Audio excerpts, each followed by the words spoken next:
কি হলো, চুল দাড়ি কালো করছো কেন? বিয়ে করতে যাব। 52 বছর বয়সে কেউ মেয়ে দেবে তোমাকে? চুল দাড়ি কালো করে নিলে থোড়ি বুঝতে পারবে আমার 52 বছর বয়স। তাহলে আমি বাপের বাড়ি চলে যাচ্ছি। যাও, তোমাকে আর দরকার নেই। ময়না, তোর জন্য একটা ছেলে দেখেছি। ছেলের বয়স কত? ওই 20 কি 22 হবে। তাহলে ঠিক আছে, যদি বেশি হয় আমি কিন্তু ঘর করব না বলে দিচ্ছি নান্টু ঘটক। ঠিক আছে, আজই কিন্তু বিয়ে।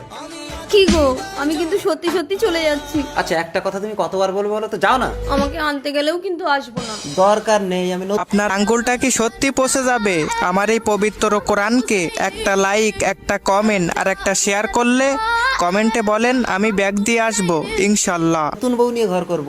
আর নতুন বউ এসে যদি দেখে তোমার চুল দাড়ি পাকা, তাহলে কিন্তু মুখে মুতে দিয়ে পালাবে।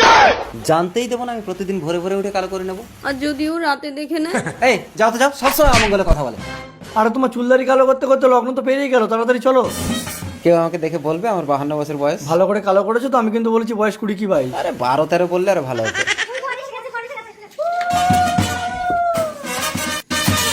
তোলো তোলো মালাটা তোলো। আরে আমার গলায় দিচ্ছিস কেন? বরের গলায় দি।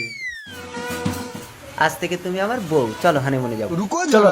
মা, ময়না, আরে কান্নাকাটি পরে হবে, আর সহ্য হচ্ছে না। আমার ময়না।